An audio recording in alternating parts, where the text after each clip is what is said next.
Hello everyone. Today we're going to diverge a little bit from naval miniatures and we're going to instead see what the scenario looks like as if we were playing it in Command Modern Air and Naval Operations. I've set up everything pretty much exactly the way I had it before. We have the Halifax led by the CY's Giant. If you take a look at the other side, we'll be bouncing back and forth to the two sides.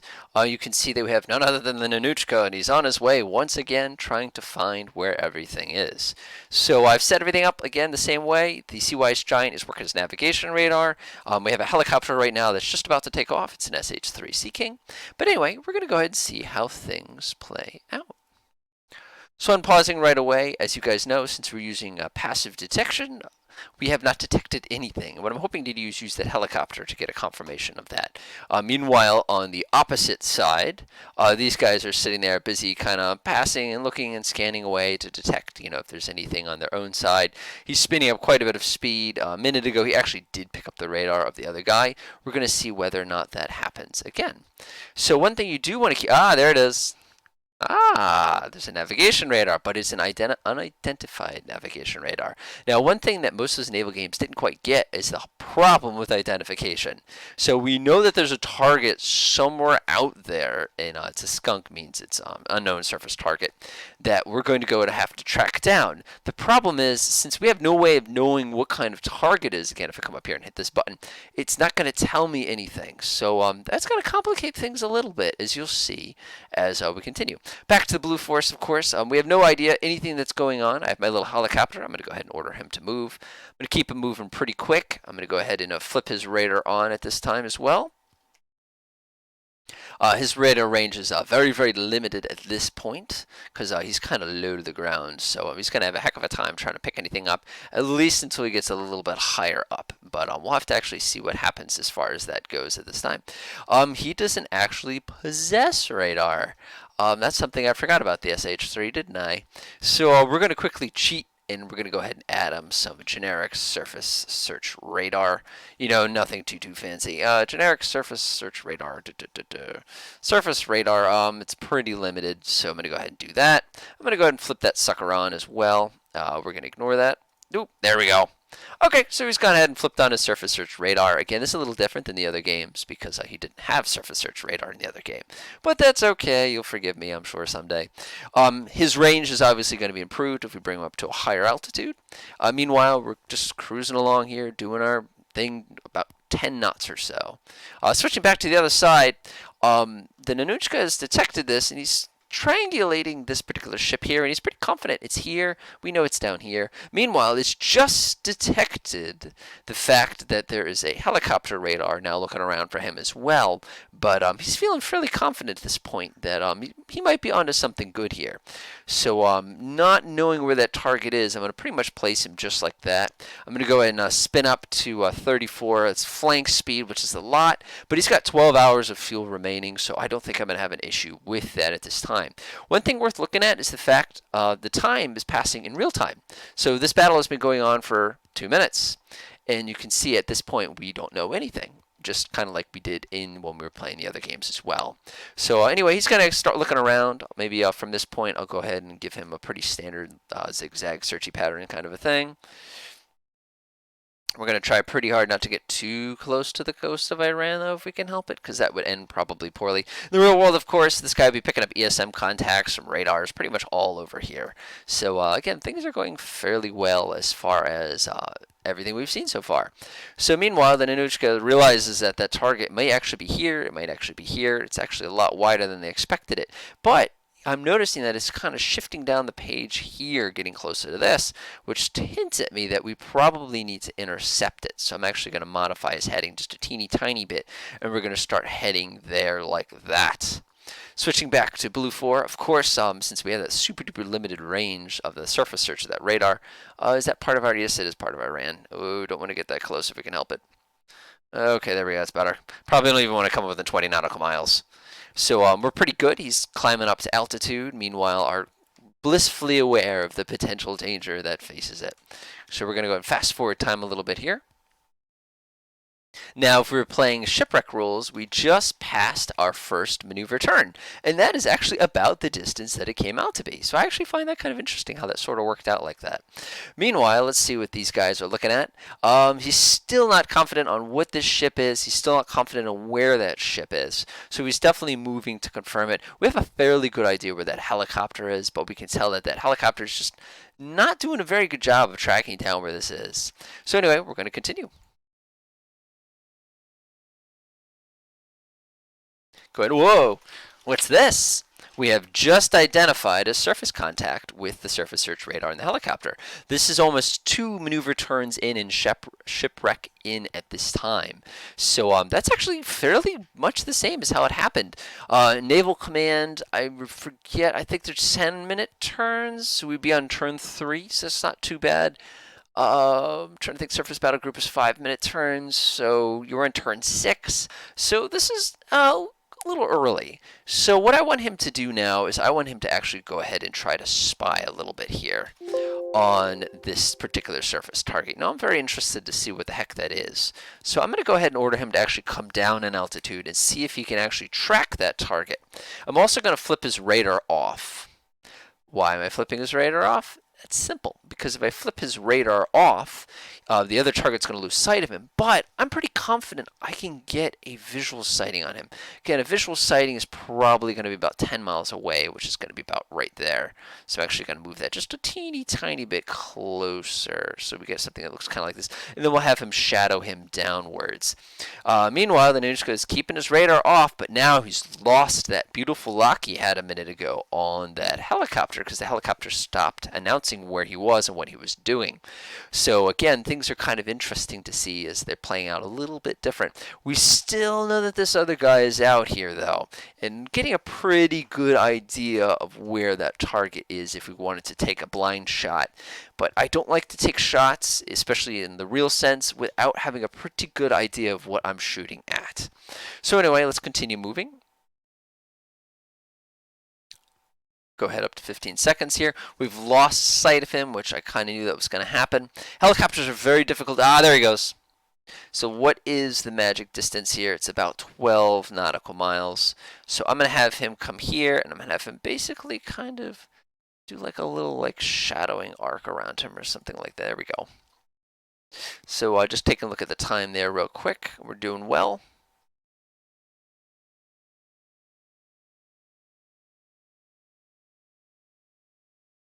All right, things are looking pretty good. So we know where this guy is visually. We're still waiting on the Nanuchka, like I said, to go ahead. He's pretty confident about that target now. He's been spending this whole time basically doing TMA analysis for you dangerous water fans out there. So he's pretty much got him pinned down. Meanwhile, the helicopter is disappeared completely off his scope because he's a little too low and you just cannot see him.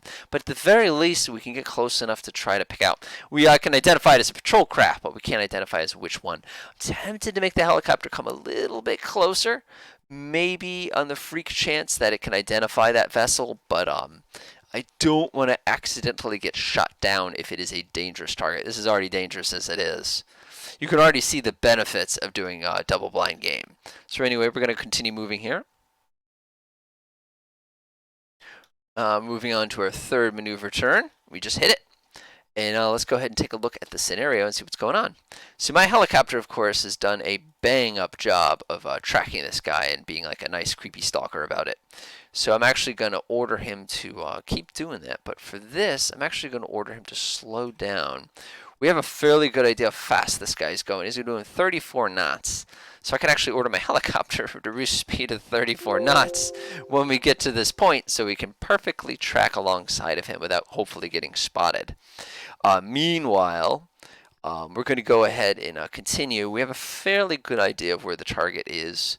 So we're going to go ahead and do something like that. We burned a pretty good amount of fuel already here, but we've got plenty of it, so I'm not too concerned with that. Notice we actually lost a little bit of speed in that turn there. Keep my speed up at flank. And we'll switch back over here. And we lost sight of him, but we have a fairly good idea where he is. Oh, we got him again. Again, this helicopter is going to be getting his gold medal for doing an amazing job of stalking this guy without getting noticed. Of course, if he notices, this helicopter is going to get nailed. So cross your fingers that he doesn't pick up on what's going on. So we still are not sure what we're looking at. We know hitting a contact report. We no idea. It could be anybody. It could be a fishing boat. We don't want to waste our expensive missiles on a fishing boat. So anyway, let's continue. Move up to 7 o'clock local time. I said 7 o'clock Zulu. Slow down because it looks like we're getting a little close. So this helicopter, I'm going to go ahead and order him to do one of these things. Keep his speed right at 34 knots, as slow as that is.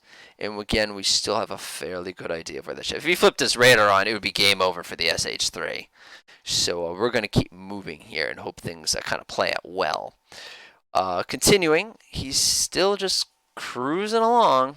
He's hoping that he's going to get in a close enough range where he can use his weapons. Again, notice the difference in game because we can't identify that other target, how it's changed. We just went through our 4th maneuver turn, by the way. Getting close here, getting really close. Meanwhile, Blue 4 is getting a little concerned. The fact that, doing quick little math here, he's only 14 nautical miles away. 10 nautical miles is kind of the limit, and then we're going to have to actually fly in close and identify him. I'm going to go ahead and have the helicopter go ahead. No, he's already pretty much at minimum altitude. I'm going to bring him down quite a bit more because I really don't want him to get a surprise missile if something goes downhill.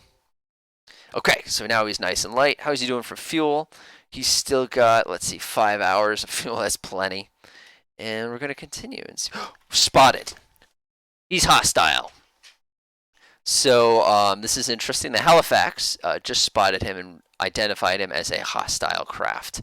So what do we do in this case? In this case, in my mind, it's probably worth it to engage him. We know that he's tracking at us directly. I think that's hostile intent. So we're going to go ahead and engage. Pause. As the joke goes, there is no kill like overkill. So we're going to engage him with 8 harpoon missiles. Missiles away. Notice we didn't need to go radar active for that. And off they go. So he is still blissfully unaware of the fact that 8 harpoon missiles have just been locked at him and that the helicopter that's been stalking him this whole time is still back there stalking him this whole time. So let's see how this plays out. I love this part. Keep in mind, this is real time right now. You can see it just takes seconds before things actually happen. So he's pretty confident of that radar target. He knows he can hit it. He's just got to identify him first. It's going to be the important part. Meanwhile,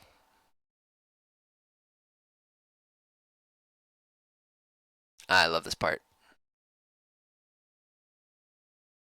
Still has no clue those harpoon missiles are on the way. 20 seconds. Just got one. Oh no. So how fast can pause? So he's going to desperately try to do a bearing only launch in that direction.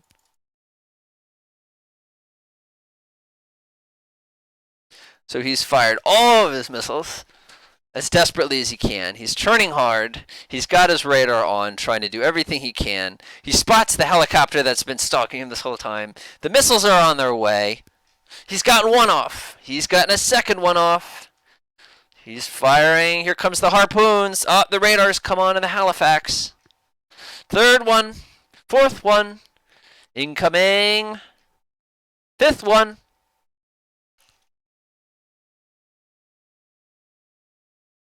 Boom. And the Nunchaka is gone. The Nanuchka, I should say. 1, 2, 3, 4, 5, 6 missiles were launched, however. Oh, this is going to end poorly for the Halifax, I think. So the Halifax has got to immediately turn this way. He's got to go flank speed. He's got to know that he's about to get attacked by a follow-up attack. He's going to go ahead and check real quick to make sure it was a good kill. The radar is on. He spots them. He's hopefully preparing to fire his C-rams here, but they might be too close. Let's find out what happens. Off they go. The Halifax is making a desperate last-ditch attempt. He's trying. That's a miss. One got hit. He's working them all. Hopefully he has enough interceptor missiles to actually do the deed here.